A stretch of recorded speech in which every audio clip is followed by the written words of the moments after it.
여호수아와 이스라엘 백성들이 가나안 원주민들과 싸운 지는 여러 날이 흘렀다고 18절에 기록합니다.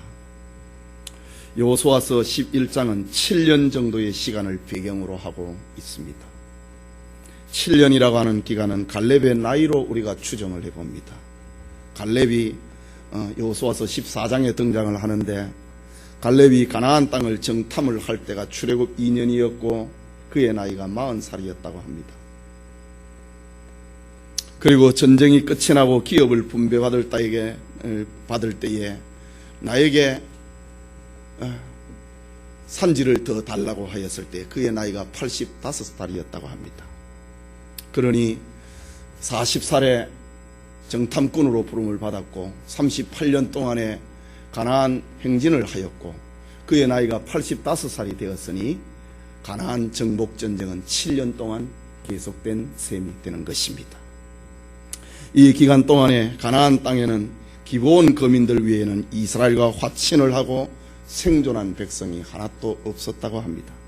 이유는 가나안 사람들이 강팍한 마음으로 이스라엘과 싸웠기 때문입니다. 그런데 그들의 마음이 강팍한 것 또한 역시 하나님이 그렇게 하셨다라고 기록합니다. 여러분, 이게 무슨 뜻입니까? 하나님은 사랑의 하나님이신데 하나님이 가나안 사람들의 마음을 강팍하게 했다고 하는 이 말씀을 어떻게 받아들일 수 있겠습니까? 여기 강팍이라고 하는 말은 인간의 타락한 상태 그대로의 상태를 말합니다. 타락한 자연인의 상태 그대로를 가리켜서 강팍한 상태입니다. 인간의 마음은 본래부터 패역한 존재입니다. 성경에 의인은 없고 하나도 없다고 했습니다. 깨닫는 자도 없고 하나님을 찾는 자도 없다고 했습니다. 선을 행하는 자도 없고 입에는 저주와 악독이 가득하다고 했습니다. 하나님을 두려워하는 마음이 없다고 하였습니다. 하나님을 알지 못하는 그 마음, 그 상태를 가리켜 강팍하다라고 합니다. 로마서 1장 28절에 보면은 저희가 마음에 하나님 두기를 싫어하며 하나님께서 저희를 그 상실한 마음대로 버려두사 합당치 못한 일을 하게 하셨으니, 불신앙의 상태, 하나님을 알지 못하는 상태를 가리켜서 그 마음이 강팍하다라고 합니다. 말하자면 인간의 타락한 성품 그대로, 자연 그대로가 강팍입니다. 인간이 자기 마음대로 살려고 하는 것이 강팍이고 이것이 하나님의 심판입니다. 19세기의 최고의 설교자였던 스펄전 목사님은 이런 말을 했습니다. 하나님이 나를 5분만 내버려 두신다면 나는 사탄을 만들어내는 공장이 될 것이다. 스펄전 목사님의 아주 유명한 말입니다. 하나님이 나를 5분 동안만 붙들어주지 않는다면 내 마음은 사탄을 만들어내는 공장이 되고 말 것이다 라고 했습니다. 강팍한 마음은 그대로 내버려 둬버리면 그리 된다, 이 말입니다. 옳은 마음입니다. 말입니다. 인간이 자기 마음대로 살고 싶어하는 것이 강팍입니다. 이런 본질적인 인간을 향하여서 하나님은 구원하실 자에게 은혜를 주시고 심판하실 자에게 강팍한 마음 그대로 버려두십니다. 이것이 바로 하나님의 주권이라고 하는 것입니다. 하나님은 이스라엘 백성들을 선택을 하셔서 은혜를 주어서 구원에 이르게 하시고, 가나안 사람들은 강팍한 마음 그대로 두어서 심판에 이르게 하신 것입니다. 이 시간 은혜 받은 자와 저주 받은 자라는 제목으로 여호수아 강해 계속하고자 합니다. 깨닫는 은혜가 있기를 소원합니다. 먼저 은혜를 받은 자입니다. 일반적으로 교회 다니는 사람은 하나님은 세상을 사랑하신다, 하나님의 사랑은 독생자를 주신 것이다, 누구든지 예수님을 믿으면 멸망치 않고 영생을 얻는다 라는 기본적인 지식을 가지고 있습니다. 요한복음 3장 16절의 말씀 그대로입니다. 대부분의 사람들은 바로 이 세 가지의 틀 안에서 하나님을 이해하려고 합니다. 하나님은 세상을 사랑하신다, 하나님이 세상을 사랑해서 독생자를 주셨다, 우리가 그 예수님을 믿으면 구원받는다, 이 틀에서 하나님을 이해하려고 합니다. 그러나 이 하나님의 말씀만큼 오늘날 오해하고 있는 말씀도 없습니다. 과연 하나님은 세상의 모든 사람들이 구원받기를 원하시는 것인가? 세상의 모든 사람들이 예수님을 믿고 구원받는 것이 하나님의 뜻이라면은 오늘의 세상 불신자들을 볼 때에 하나님은 온 세상 사람들을 구원하시려는 자신의 뜻을 이룰 수 있는 그런 능력이 없다는 말인가? 성경은 하나님이 온 세상을 구원한다고 하는 그런 질문 자체를 거절합니다. 오히려 성경은 구원받을 자는 따로 정해져 있다고 합니다. 성경은 이것을 가리켜서 택한 자다라고 말합니다. 에베소서 1장 4절에 보면은 창세전에 그리스도 안에서 우리를 택하사 우리로 사랑 안에서 그 앞에 거룩하고 흠이 없게 하시려고 라고 했습니다. 창세전에 하나님이 우리를 선택했다고 합니다. 창세전에 우리를 그리스도 안에서 선택했다고 합니다. 하나님의 자기 백성으로 창세전에 우리를 선택했다고 합니다. 그렇기 때문에 오늘의 전도라고 하는 것은 하나님의 택하신 자들을 찾아내는 것입니다. 누구든지 교회로 끌고 오는 것이 전도가 아니고 하나님의 택한 사람을 찾아내는 것이 전도입니다. 전도의 개념을 우리가 바로 이해해야 됩니다. 그런데 누가 하나님의 택한 백성인지 우리가 어떻게 알 수 있습니까? 그것이 바로 복음입니다. 복음은 들었다고 해도 누구든지 깨닫고 영접할 수 있는 것이 아닙니다. 복음은 인간의 지식과 인간의 이성을 가지고 인간의 지혜를 가지고는 복음을 영접할 수가 없는 것입니다. 믿음이 있어야만이 이 복음을 내 것으로 받아들일 수 있습니다. 영접할 수가 있습니다. 그런데 그 믿음은 인간의 의지가 아니고 하나님이 주시는 선물이라고 합니다.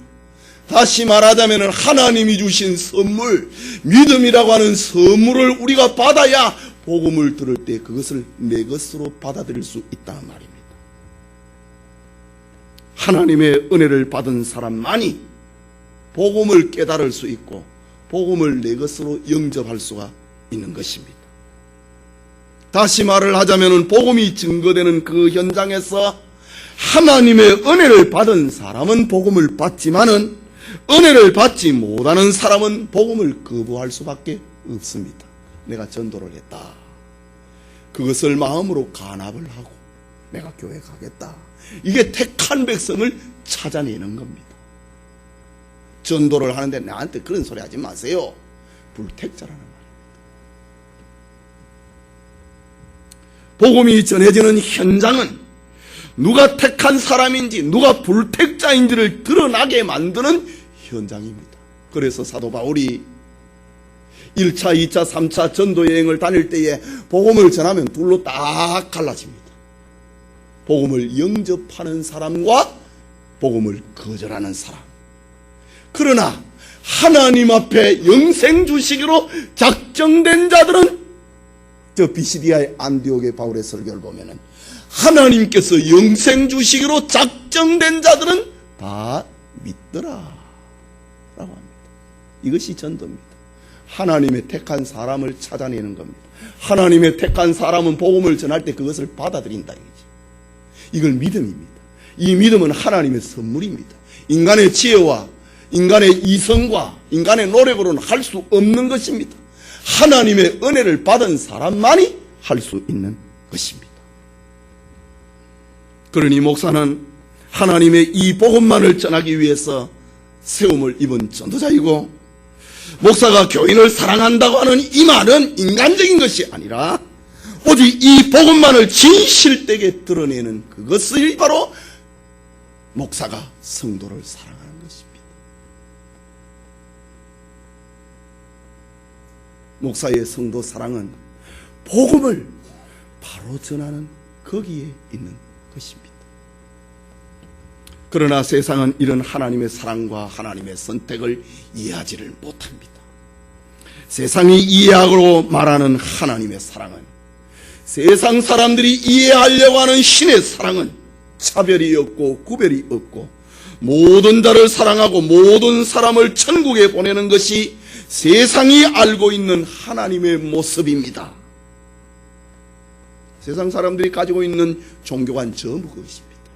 신이라고 하면은 모든 사람에게 사랑을 베풀고 모든 사람을 구원에 이르게 해야 되는 것이 신이고 그것이 하나님이 아닌가?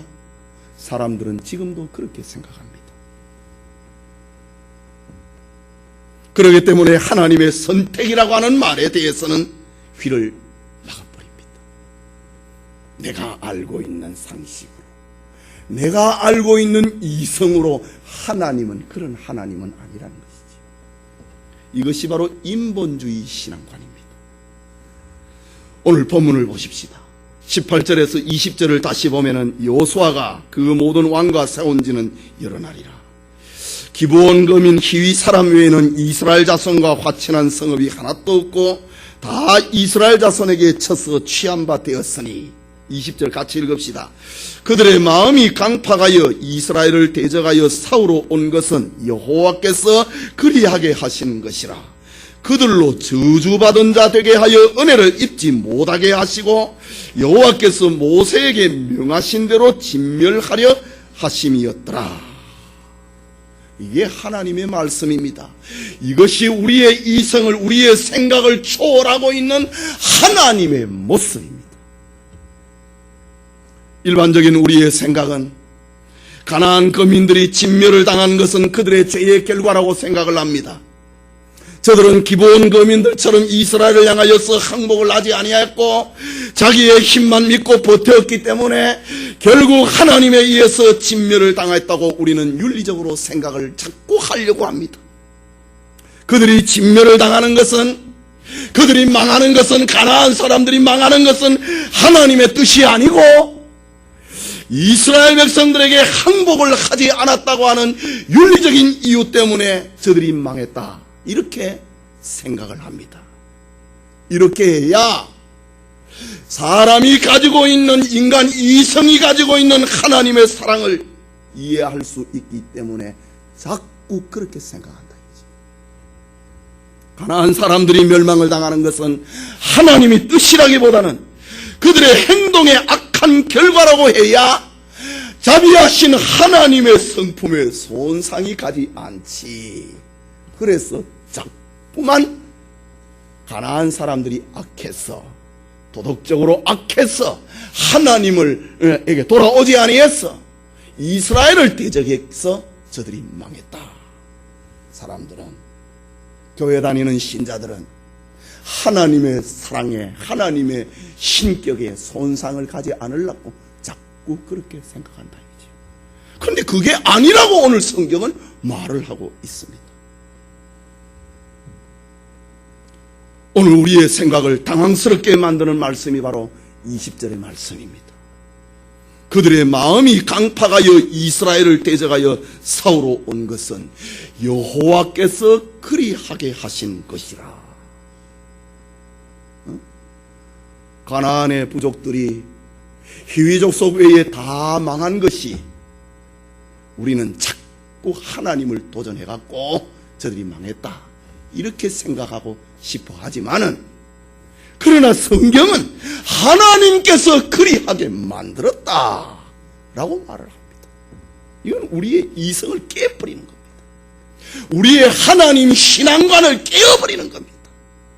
인간 이성이 자꾸만 신을 만들어내는 그런 신관을 성경은 깨어버립니다. 이 말씀은 하나님의 사랑과 자비를 윤리적으로 변호하고 싶어하는 오늘의 교인들을 당황하게 만드는 말입니다. 그래서 이런 말씀을 나오면은 자꾸 생각을 안 하려고 합니다. 차라리 하나님께서 가나안 사람들이 항복하기를 기다렸는데 그들이 항복을 하지 않고 대적을 했기 때문에 할 수 없이 하나님이 저들을 진멸을 했다.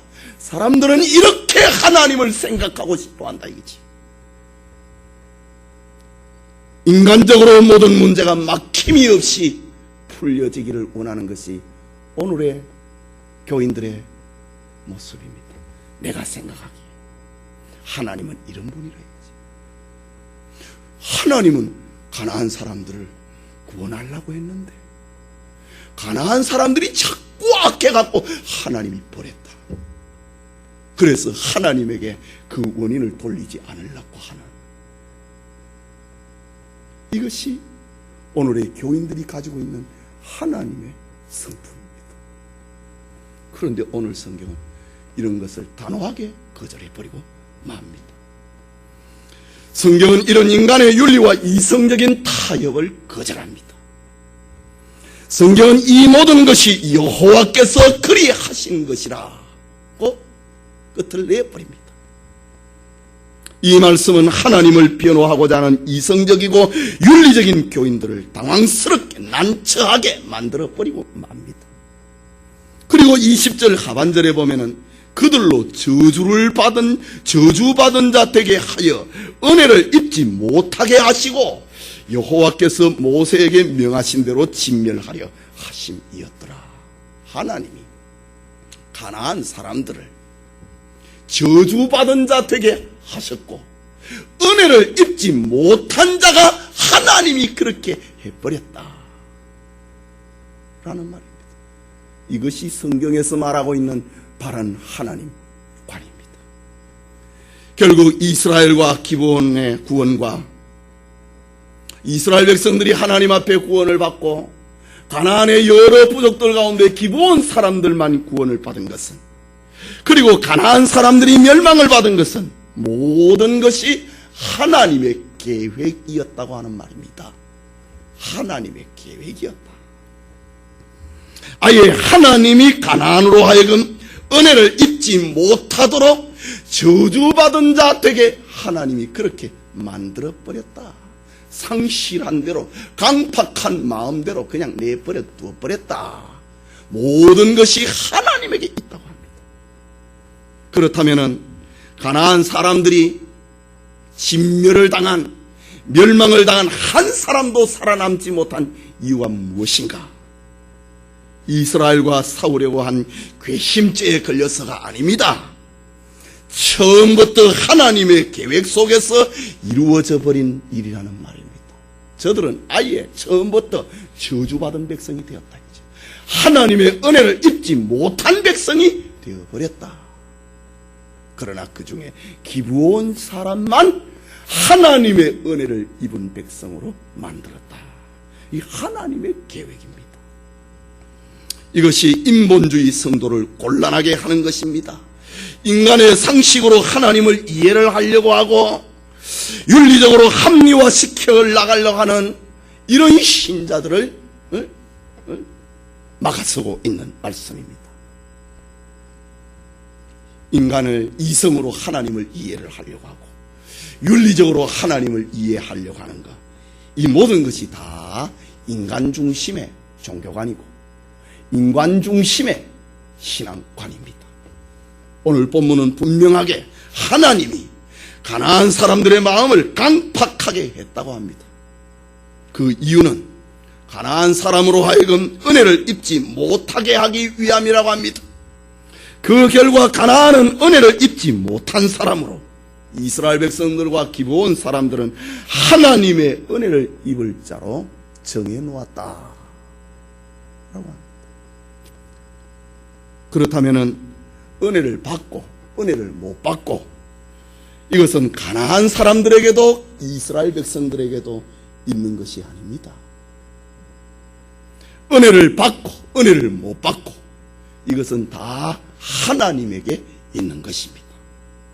이스라엘이 하나님의 백성으로 선택을 된 것은 이스라엘의 행위와는 아무런 상관이 없는 것입니다. 오히려 이스라엘의 행위를 보면은 저들은 하나님의 보내신 모세를 밀쳐내려고 했습니다. 돌로 쳐서 죽이려고 했습니다. 저들은 애굽에서 안주하면서 자신의 평안을 꾀하려고 했던 백성들입니다. 그들은 하나님의 약속보다 애굽의 힘을 더 의지했던 사람들입니다. 저들은 온갖 하나님의 은혜를 맛보면서도 하나님을 배신했던 사람들입니다. 어찌 보면은 가나안 사람보다 나은 것이 하나도 없는 윤리의식이라고 해야 할 것입니다. 그런 이스라엘 속에서 찾을 수 있는 이성적인 구원의 근거는 아무것도 없습니다. 그런 이스라엘 백성들 가운데서 하나님 앞에 구원을 받아야 될 도덕적인 근거는 아무것도 없습니다. 오직 긍휼히 여길 자를 긍휼히 여기고 불쌍히 여길 자를 불쌍히 여기시는 하나님의 주권과 하나님의 선택밖에 없는 것입니다. 그렇다면 오늘 본문에 하나님이 가나안 사람들을 진멸을 하고 이스라엘을 선택하신 이유가 무엇인가? 이것이 오늘 본문의 핵심입니다. 하나님이 가나안에 있는 사람을 다 진멸을 해버리고 하나님께서 이스라엘 백성을 구원을 하고 이스라엘 백성을 선택을 하고 가나안의 수많은 민족들 가운데 기브온 사람을 구원한 이유가 무엇인가?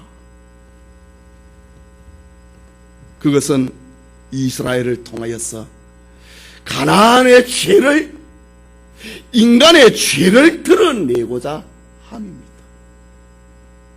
이스라엘이 잘나서가 아니라 하나님이 이스라엘을 통하여서 세상이 얼마나 죄 가운데 있는가 그것을 드러내고자 함입니다. 하나님을 알지 못하는 상태, 인간의 본성대로 살아가는 그들의 죄가 어떤 것인가 그것을 드러내기 위해서 하나님은 지금 이스라엘을 사용을 하고 있는 것입니다. 은혜를 입지 못한 가나안이 멸망을 당하는 것은 구원은 인간의 행위로는 아무런 힘이 되지 못한다는 것을 그것을 알려주기 위함입니다. 여러분 생각을 해보십시오. 과연 가나안 사람들에게 우리가 생각하는 그런 선이 없었다고 생각을 하십니까? 그들도 얼마든지 자기들끼리 연합을 했고 서로 도우면서 잘 살아가고 있었습니다. 그래서 저희들은 위기를 만났을 때 가나안의 온 부족이 하나가 되었지 않습니까? 이건 세상적으로 보면은 선이고 세상적으로 보면은 의입니다. 저들은 구제도 하면서 어려운 사람을 도와주기도 하면서 생활을 했던 사람들입니다. 저들에게서 착한 행동을 찾아보려면 얼마든지 찾을 수가 있습니다. 그러나 가나안은 진멸의 대상으로, 멸망의 대상으로 정해졌습니다. 이유는 그들이 나쁜 짓을 했다는 것이 아니라 하나님 앞에 은혜를 입지 못한 백성이 되었다고 하는 것입니다. 하나님이 그들의 강팍한 대로, 불신앙의 상태 그대로 하나님이 저들을 내버려 두었다. 그 결과 저들은 다 망하고 만 것입니다. 온 세상이 다 하나님 앞에 망해야 되는데 하나님은 이스라엘을 선택을 했다 이거지. 그리고 가나안 사람들은 그냥 내버려 두었다 이거지. 강팍한 마음 그대로, 자연인 그대로 내버려 두었다 라는 것입니다. 이렇게 볼 때 이스라엘도 하나님 앞에서 잘난 것은 아무것도 없습니다. 하나님이 이스라엘의 편이 되어서 가나안과 더불어 싸워서 이길 수 있도록 은혜를 주신 것은 이스라엘이 잘나서도 아니고 선한 행동을 많이 해서도 아닙니다. 단지 하나님의 주권으로 저들을 선택을 하시고 저들에게 은혜를 베풀어 주셨기 때문에 하나님이 이스라엘을 함께하고 이스라엘을 도우신 것입니다. 그렇다면 이스라엘 백성들이 할 일이 무엇이겠습니까? 그렇다면 기브온 사람들이 해야 될 일이 무엇이겠습니까? 그것은 우리는 잘난 것이 없다. 모두가 다 하나님의 일방적인 선물로 우리가 구원받았다. 모두가 다 하나님의 은혜의 덕분이다. 하나님만을 찬양하는 것이 저들이 할 수 있는 유일한 일입니다. 여러분, 이것이 신앙생활입니다. 이스라엘처럼 날마다 하나님의 은혜를 고백을 하고 자랑하면서 사는 것이 오늘 우리의 신앙생활입니다. 여러분의 도덕관, 세상에 공자의 제자보다 낫습니까? 여러분이 이웃에게 사랑을 베푸는 것이 저 붓다의 제자보다 낫습니까? 나은 것은 없습니다.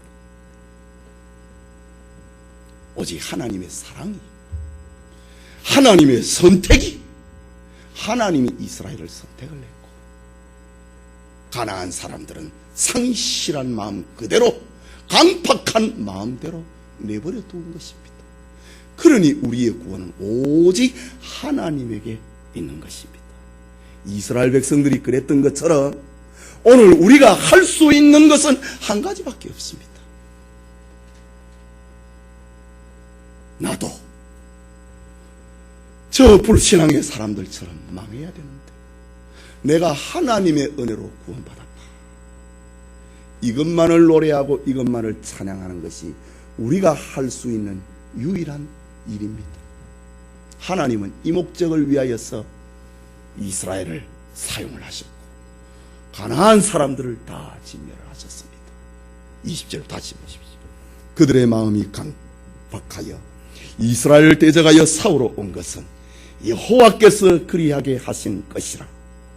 그들로 저주받은 자 되게 하여 은혜를 입지 못하게 하시려고 여호와께서 모세에게 명하신 대로 진멸하려 하심이었더라. 여러분, 이 하나님의 말씀 앞에서 이스라엘이 자랑할 수 있는 것이 무엇입니까? 아무것도 없습니다. 오직 하나님의 은혜, 오직 하나님의 선택이요, 오직 하나님의 사랑밖에 없습니다. 우리도 진멸당해야 되는데 하나님이 우리를 사랑해서, 하나님이 우리를 선택해서 우리를 구원하셨습니다. 우리를 통하여서 세상이 악하다고 하는 것을 나타내고, 세상의 구원은 윤리와 도덕에 있는 것이 아니라 하나님의 선택과 사랑에 있는 것입니다. 이것만을 노래하는 것이 이스라엘이 받은 사명이고 오늘 우리 신자들이 받은 사명입니다. 정말 오늘의 한국교회는 이성으로, 도덕으로 하나님을 생각하려고 하는 그런 우상숭배에서 벗어나야 됩니다. 하나님만을 자랑하는 것, 그것이 신앙생활입니다. 오늘 예배드리는 모두에게 하나님의 선택과 그 은혜를 높이고 자랑하는 은총이 있기를 소원합니다. 여러분, 이게 신앙생활입니다. 하나님의 은혜로 나 같은 죄인이 구원받았다. 스폴전 목사님의 말씀처럼 하나님께서 5분만 나를 붙들어 주지 않는다면 나는 사탄을 만들어내는 공장이 되고 말 것이다. 하나님이 붙들어줘서 내가 오늘의 내가 되었다. 이것을 말하는 것이 여러분의 신앙생활입니다.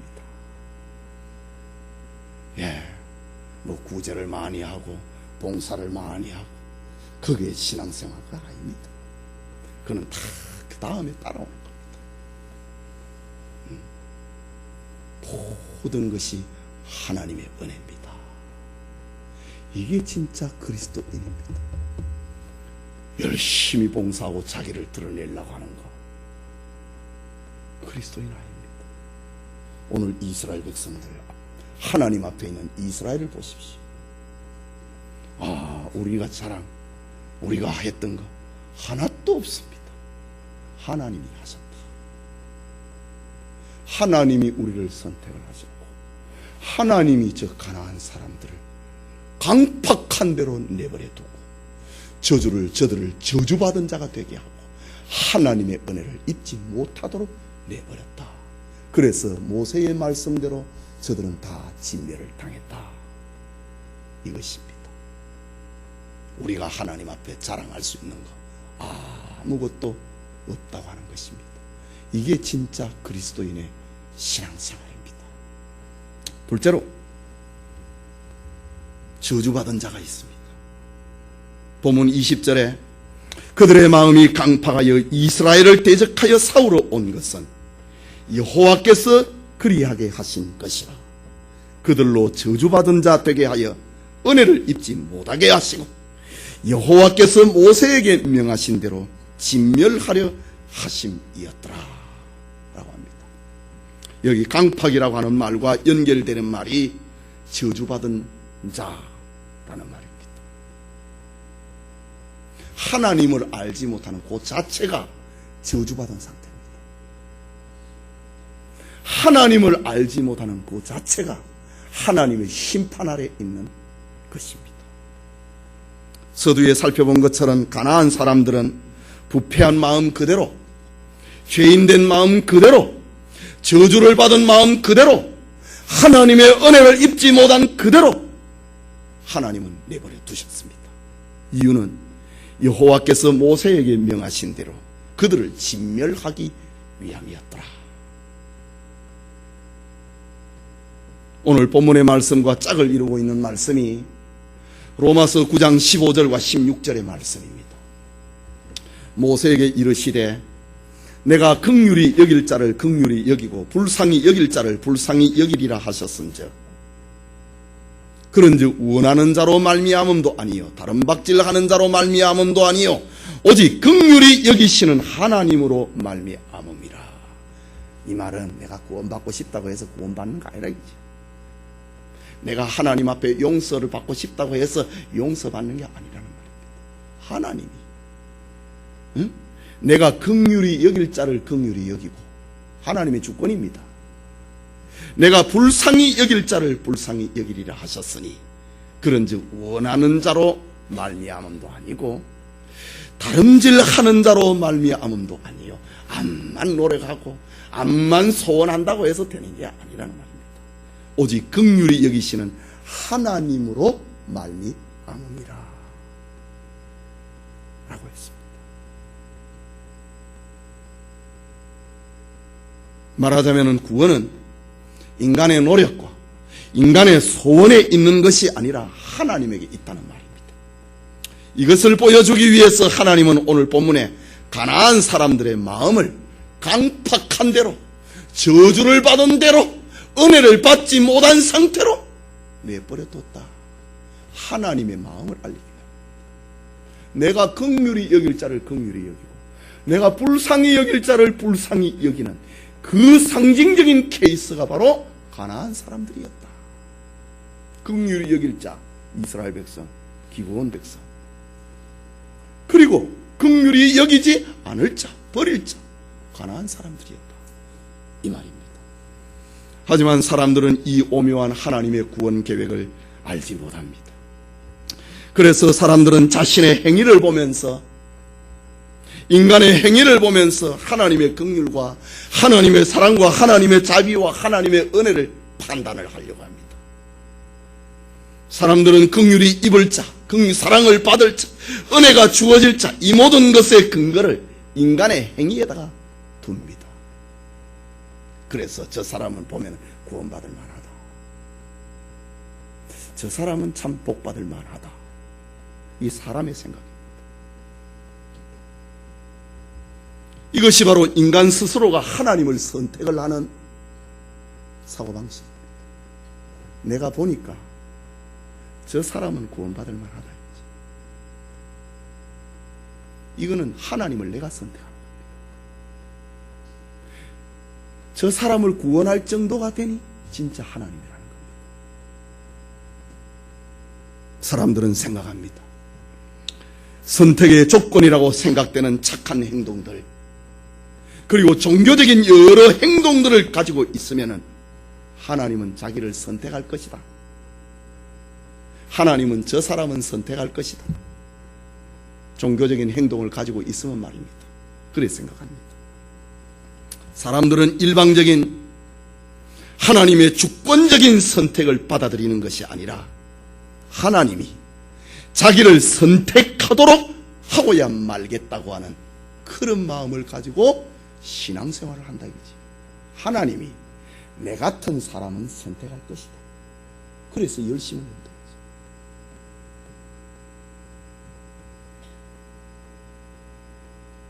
이것이 인간의 사고입니다. 그러나 하나님은 인간의 이런 종교적인 사고를 무시해버립니다. 이 목적을 위하여서 오늘 성경은 기록을 하고 있는 것입니다. 사실 세상의 모든 종교에서 말을 하고 있는 신의 개념이 무엇입니까? 불교나 어떤 세상의 모든 종교가 가지고 있는 신의 개념이 무엇입니까? 그것은 신의 일방적인 선택이 아니라 조건적인 선택입니다. 인간의 행동을 보고 사랑할 자를 사랑을 하고 인간의 행동을 보고 벌줄 자를 벌주는 것, 이것이 세상에 있는 모든 신의 개념입니다. 이것이 모든 종교에서 공통적으로 말을 하고 있는 것입니다. 또한 종교를 가지고 있지 않아도 모든 인간이 가지고 있는 공통적인 상식은 선한 자는 상을 주고 악한 자는 벌을 받아야 된다는 겁니다. 그것이 권선징악이고 인과응보라고 하는 사상입니다. 사람들은 이런 사고방식을 가지고 있기 때문에 착하고 선한 일을 많이 하는 사람이 뜻하지 않게 고통을 겪거나 죽게 되면 왜 나쁜 사람은 가만두고 착한 사람은 이렇게 고난을 받는가요? 하나님을 향하여 삿대질을 하는 것입니다. 그것이 욥기서의 흐름 아닙니까? 욥의 친구들이 너 우리가 알지 못하는 나쁜 짓 했다 이거지. 그래서 너 하나님의 벌을 받고 있다. 세상에 있는 모든 사람들은 신의 개념을 이렇게 가지고 있습니다. 선한 일을 하면은 복을 주시는 신, 악한 일을 하면은 벌을 주시는 신의 개념입니다. 그 성경에도 나타나는 것이 욥기 아닙니까? 그러나 하나님은 인간의 노력과 인간의 생각과 인간의 행위를 모두가 다 무로 돌려버립니다. 아무것도 아닌 것으로 돌려버립니다. 하나님의 선택은 인간의 종교 행위에 상관이 없다는 말입니다. 하나님은 인간의 종교적인 생각을 철저하게 부정해버립니다. 무시해버립니다. 하나님은 인간의 모습에 대해서 어떤 긍정적인 평가도 내리지 않습니다. 오히려 시편 14편 2절과 3절을 보면은 여호와께서 하늘에서 인생을 굽어 살피사 지각이 있어 하나님을 찾는 자가 있는가 보려 하신즉 다 치우쳤으며 함께 더러운 자가 되고 선을 행하는 자가 없으니 하나도 없도다. 인간의 생각이나 인간의 종교적인 모든 행위를 하나님이 볼 때에 다 쓸모없는 짓거리다. 로마서 3장 23절에는 모든 사람이 죄를 범하였음에 하나님의 영광에 이르지 못하더니 인간의 모든 생각과 인간의 모든 종교적인 행위를 다 할 것이다 라고 말합니다. 말하자면 하나님이 보신 세상은 모두가 가난한 사람들처럼 진멸을 당해야 될 존재라는 말입니다.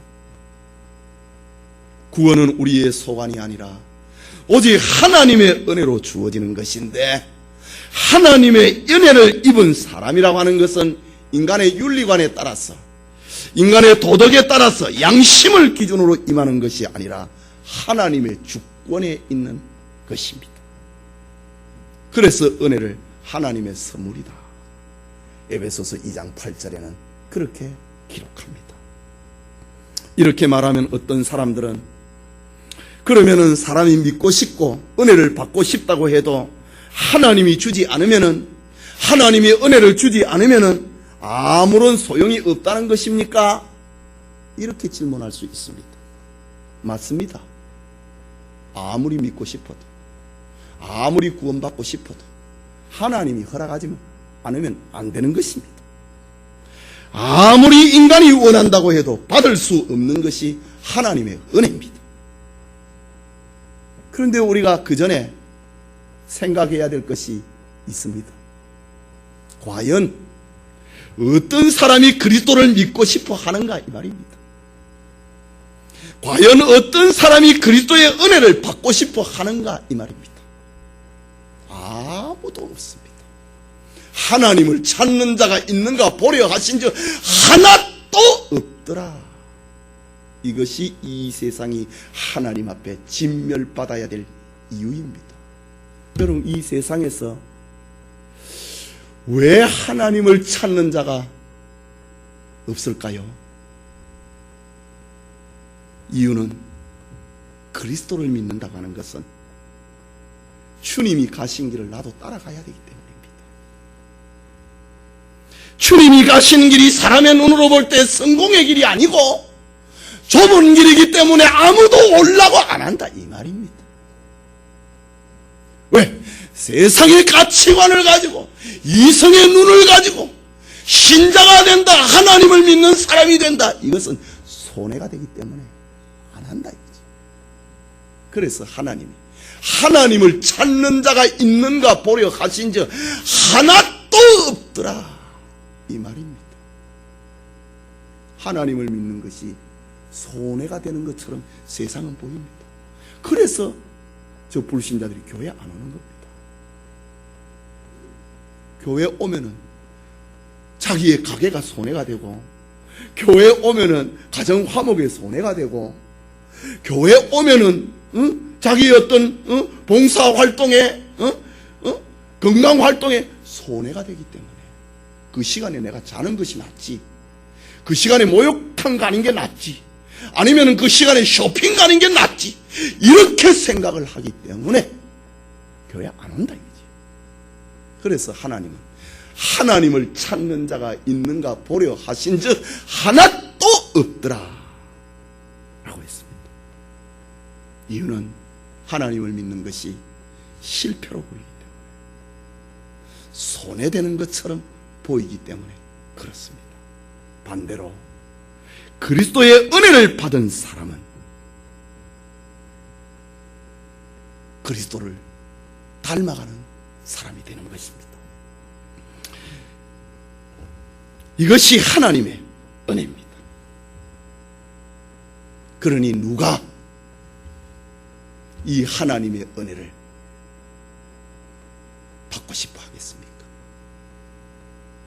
그리스도를 닮아가는 것이 내가 죽는 길인데, 그리스도를 닮아가는 것은 나를 십자가에 못 박는 길인데 누가 이 주님을 따라가려고 하겠습니까? 그러나 있습니다. 하나님 앞에 은혜를 받은 사람은 따라간다 이거지요. 이것이 노아의 삶이고, 이것이 소돔성에서 구원을 받은 롯의 삶입니다. 이것이 이 세상에서 구원받은 그리스도인의 삶이다 라는 것입니다. 오직 택한 사람만이, 오직 하나님 앞에 은혜를 받은 사람만이 그리스도를 믿게 되는 것입니다. 그리스도의 은혜를 사모하게 되는 것입니다. 이 시간에 집에 놀지 아니하고 예배드리러 오게 되는 것입니다. 하나님의 은혜를 받았기 때문에 좁은 길을 오히려 좋아하게 된다 이거지. 하나님의 은혜를 받았기 때문에 그 힘들게 벌어들었던 돈을 11조와 감사와 예물을 하나님 앞에 내놓는다 이거지.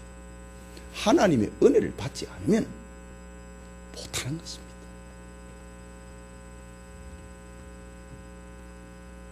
만약 하나님의 은혜를 받지 않았는데도 하나님을 믿고 싶어 한다면 그가 생각하는 하나님은 자기 생각하고 같은 하나님일 겁니다. 이것이 절에 다니는 사람들이에요. 이것이 돌상 앞에 엎드리는 사람들입니다. 자기가 생각하는 신하고 똑같기 때문에 하나님 앞에 은혜를 안 받아도 그에게 경배하고 예배드리는 것은 그 신이 자기 생각하고 같기 때문입니다. 여러분, 이런 것을 가리켜서 우상숭배다. 자기 생각하고 같은 하나님 말입니다. 자기 생각하고 같은 신을 섬기는 것, 그게 우상숭배입니다. 내가 이렇게 하면 나에게 복을 줄 것이다. 조건입니다. 그걸 가리켜 우상숭배라고 합니다. 그렇다면 하나님의 은혜를 받지 않은 모든 인간은 어떤 존재인가? 오늘 성경이 우리에게 들려주고 있는 것, 하나님의 은혜를 받지 못한 인간은 어떤 존재인가? 다 망해야 된다. 하나님의 은혜를 받지 않은 인간은 하나님이 만드신 세상을 망치고 더럽게 하는 자에 지나지 않습니다. 오늘 본문에 하나님께서 가나안 사람들의 마음을 강팍하게 해서 이스라엘과 싸우게 함으로 그들을 진멸하게 하신 것은 바로 이런 하나님의 말씀을 이루기 위함입니다. 모세에게 명한 말씀을 이루려 하려 함이라. 성실한 마음, 강팍한 마음, 그것은 망해야 된다. 그 말씀을 이루기 위해서 하나님께서 이스라엘 백성을 들어 사용을 했다라는 겁니다. 그렇다면 이스라엘이 가나안을 진멸을 하면서 저들이 깨달아야 될 것은 하나님이 우리를 긍휼히 여겼다라는 것입니다. 이 은혜를 놓쳐버리면 이스라엘도 망해야 됩니다. 북왕국 이스라엘이 아수르에 망하고 남왕국 유다가 바벨론에 망한 이유가 무엇입니까? 하나님의 은혜를 잊어버렸다. 그걸 잊어버렸을 때에 저들도 가나안 사람들처럼 진멸을 당하게 된 것입니다. 그렇다면 신자는 처음부터 끝까지 세상에서 진멸을 당해야 될 우리가 하나님이 믿음을 선물로 주셔서 그 은혜로 그리스도를 믿게 되었고 영생을 얻게 되었다. 이것을 자랑하는 것입니다. 이것이 아까 말씀드린 대로 홍수 시대에 노아의 삶이었고, 저 소돔 고모라가 멸망을 당할 때에 롯의 삶이었습니다. 그렇다면 오늘날 우리가 하나님 앞에 행할 것도, 우리가 할 수 있는 것도 아무것도 없습니다. 여러분, 봉사, 그것이 얼마나 하나님을 기쁘게 하겠습니까? 단지 구원을 행하시는 분은 하나님이고 구원을 이루시는 분도 하나님이고, 우리는 다만 주님만을 자랑하고 주님만을 높이며 살아가는 것입니다. 이것이 이스라엘 백성들이 세상에 존재하는 이유이고 오늘 우리의 사명이 바로 이것입니다. 그렇다고 여러분, 하나님을 높이는 것을 작은 것으로 생각해서는 절대로 안 됩니다. 하나님을 높인다고 하는 것은 하나님의 은혜를 받지 않으면 불가능한 일이기 때문입니다. 죄인된 우리의 본성은 자기 행위를 자랑하고 싶어하는 것이 우리의 본성입니다. 자랑할 만한 일을 해놓고도 그것을 자기의 공로로 여기지 않는 그것은 하나님의 은혜가 나를 죽이지 아니하면 안 되는 일이기 때문입니다. 정말 우리 교회들 하나님의 말씀을 바로 깨달아야 됩니다.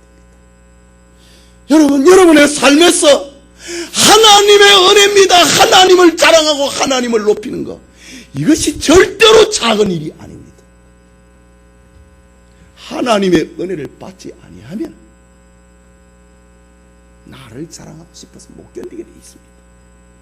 하나님의 은혜가 나를 죽이고, 너 그거 하나님이 하신 거야, 너 그거 내가 준 것이잖아.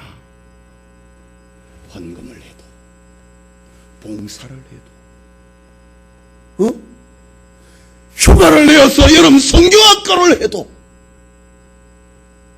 나를 자랑하지 않고 하나님을 자랑하는 것, 하나님의 은혜를 입지 않으면 못하는 겁니다.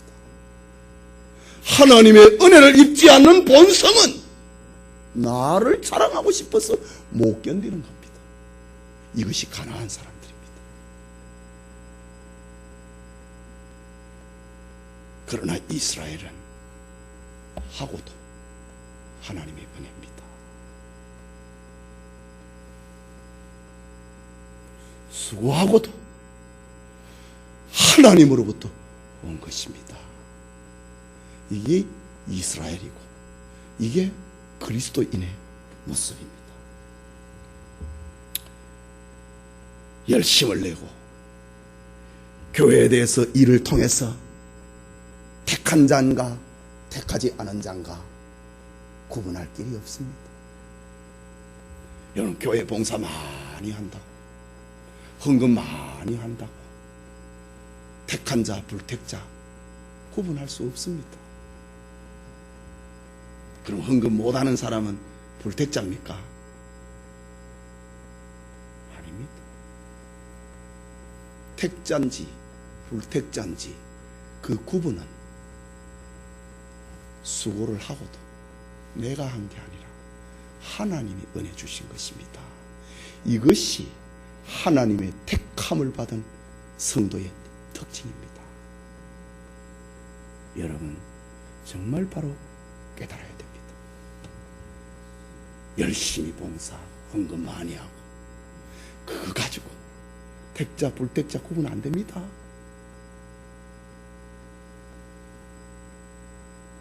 예,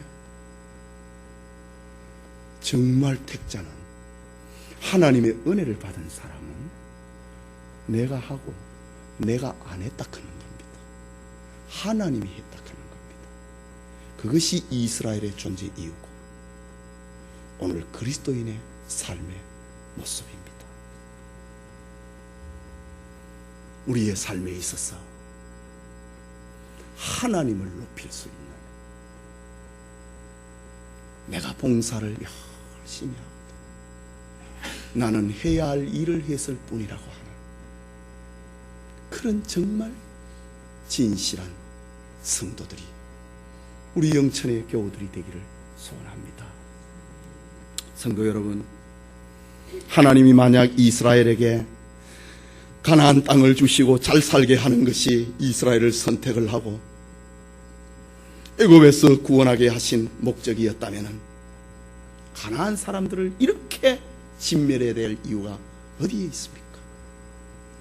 또 하나님의 약속 때문에 어쩔 수 없이 저들에게 가나안을 주셔야 했다면 가나안 사람들을 진멸하지 않고 같이 살아갈 수 있는 길도 있지 않습니까? 기브온 사람들에게 그랬던 것처럼 말입니다.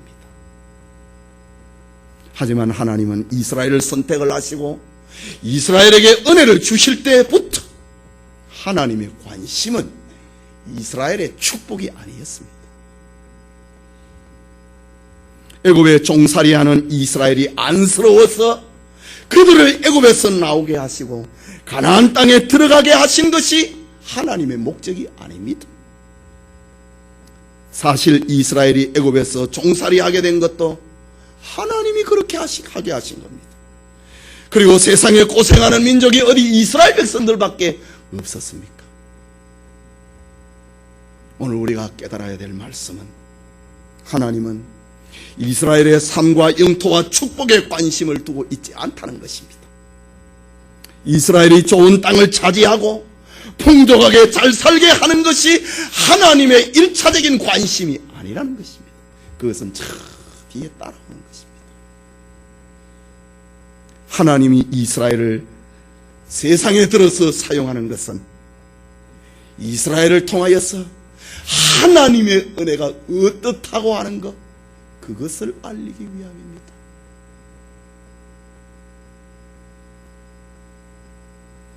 그리고 하나님을 알지 못하는 사람들이, 하나님의 은혜를 입지 못한 사람들이 왜 망해야 된다고 하는 것, 그거를 알리기 위하여서 하나님은 이스라엘을 사용을 하고 있습니다. 오늘 우리의 삶도 역시 마찬가지입니다. 하나님은 우리 자식 잘 되고 우리 건강하고 우리 사업 잘 되고, 여러분, 그게 하나님의 여러분을 구원한 1차 목적이 아닙니다. 하나님이 우리를 구원한 1차 목적은 우리는 하나님의 은혜로 산다. 하나님의 은혜를 입지 못하는 사람들은 진멸을 당한다. 이것을 알리는 것이 여러분이 구원받은 1차 목적입니다. 그래서 하나님은 이스라엘을 약속대로 가나안에 들어가게 하시고 가나안 사람의 마음을 깡파하게 해서 이스라엘과 싸우게 만들고 은혜를 입지 못하게 하고 저들을 다 진멸하게 하신 것입니다. 결국 이스라엘 백성들과 가나안 사람들은 국가 간의 문제가 아니라는 말입니다. 그것은 이 세상 전체의 문제이고 바로 오늘날 우리 성도들의 문제라고 하는 것입니다. 이런 관계를 아는 것이 제대로 된 신앙생활을 하는 것입니다. 우리의 진짜 구원의 이유가 뭐냐지. 그래서 이런 신앙을 가리켜 전쟁이라고 합니다. 선택받은 자와 선택받지 않은 자가 함께 있을 때 필연적으로 나타나는 현상. 그러나 많은 신자들이 생각을 하는 것은 신앙생활은 이런 전쟁의 개념이 없습니다. 단지 주일이면 예배당에 나가고 예배드리는 것으로 자신의 의무를 다한 것으로 생각을 합니다. 이것이 오늘의 교인들 모습 아닙니까? 싸운다고 해도 기독교와 반대가 되는 타 종교나 미신과 싸우는 것으로 생각을 합니다. 내 교회가 부흥이 되기 위해서는 이웃 교회와 경쟁을 해야 되는 것으로 생각을 합니다. 이런 싸움은 하나님이 주신 성도의 전쟁이 아닙니다. 하나님이 이스라엘을 가나안으로 들어가게 하시면 하나님의 은혜를 입은 자는 살지만 하나님의 은혜를 입지 못한 사람들은 진멸당한다. 그것을 알리기 위함입니다. 하나님은 자신의 은혜와 사랑이 인간의 행위에 의해서 절대로 밀쳐지는 것을 보지 않는 것입니다.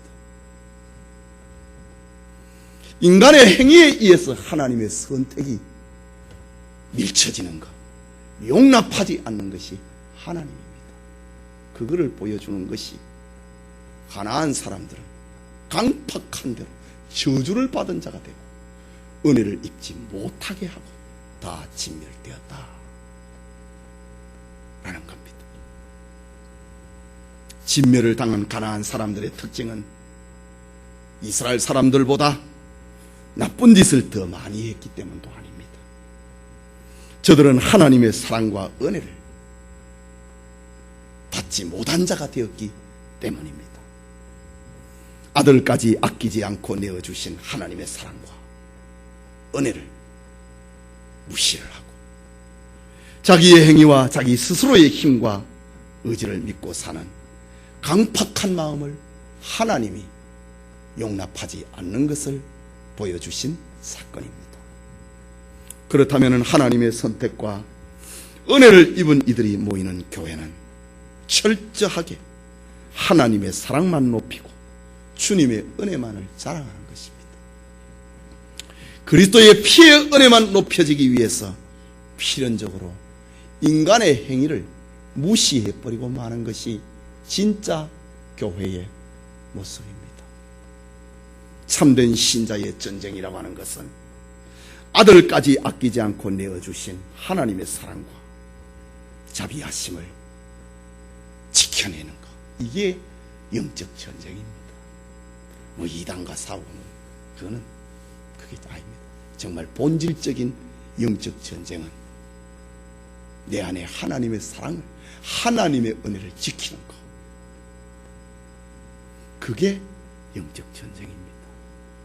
내가 했다, 그거를 누르고 하나님의 은혜가 했다, 그것이 성도의 영적 전쟁인 것입니다.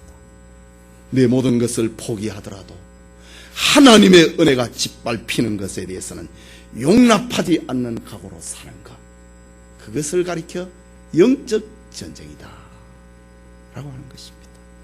오늘 여러분이 선택받은 자라고 하는 증거는 뭐 봉사와 수고와 애씀, 그걸로 나타나는 게 아니라 하나님의 자비와 사랑과 은혜만을 높이고 그것만을 자랑하는, 그것이 우리가 은혜를 받은 증거라는 것입니다. 여러분, 봉사활동은요, 안 믿는 세상에서 정말 우리보다 봉사 더 잘합니다. 휴일이 되면은요, 모욕시키러 가는 사람, 이발 머리 깎아주러 가는 사람, 김장 담가주는 사람, 정말 우리 봉사보다 더한 사람들 정말 많습니다. 그 하나님의 은혜 입은 거 아니잖아요. 우리가 교사하고 뭐 봉사하고 하는 거, 그게 하나님의 은혜를 입은 일차가 아닙니다. 하나님의 사랑을, 하나님의 은혜를 내 마음속에 지키는 것. 하나님의 은혜가 아니면 나는 진멸당해야 되는데 하나님의 은혜로 내가 구원을 받았다. 이것을 드러내는 것이 구원받은 사람이고, 이것을 나타내는 것이 은혜를 입은 사람들입니다. 힘으로 사는 세상은 이웃을 굴복을 시키고 지배를 하고자 하는 욕망으로 가득 차 있습니다. 넌 내 말 들어야 된다. 이 힘으로 사는 세상입니다. 그러나 하나님이 택해 주셔서 저주에서 생명으로 옮김받은 은혜를 입은 신자는 오히려 이웃을 섬깁니다. 이것이 주님이 보여주신 사랑입니다. 너희도 이렇게 해라. 이 은혜를 입지 않으면 못하는 겁니다. 자꾸 높아지고 싶어 하는데, 자꾸 지배하고 싶어 하는데, 이게 인간의 본성인데, 낮아지고 겸손하고 섬기는 것은 하나님의 은혜를 안 입으면 못하는 겁니다. 하나님이 여러분에게 은혜를 주셨다면, 여러분이 하나님의 은혜를 받았다면 이스라엘 사람들처럼 하나님의 은혜를 자랑하고 하나님의 은혜를 지키는 군사로 살아야 된다는 것을 잊지 마시길 바랍니다. 하나님의 선택과 은혜가 충만한 정말 그리스도인으로 가득 찬 우리 교회가 되기를 소원합니다. 우리 같이 기도합시다. 여러분, 우리가 여호수아 강해를 통하여서 정말 그리스도인이 무엇인가, 그것을 우리가 배우고 있습니다. 그리스도인은 하나님의 은혜가 아니면 나는 진멸받아야 된다. 내가 하는 선한 행위가 있다면 그것은 다 하나님의 은혜로 한 것이다. 이것이 그리스도인의 삶입니다. 하나님, 저에게 정말 하나님의 은혜를 높이고 하나님의 은혜를 지키고 내가 일을 하고 나를 자랑하는 것이 아니라 하나님을 자랑하는 진짜 은혜를 받은 그리스도인의 삶이 나에게 나타나게 해 주십시오. 이것이 건강한 크리스찬입니다. 우리 같이 기도합시다.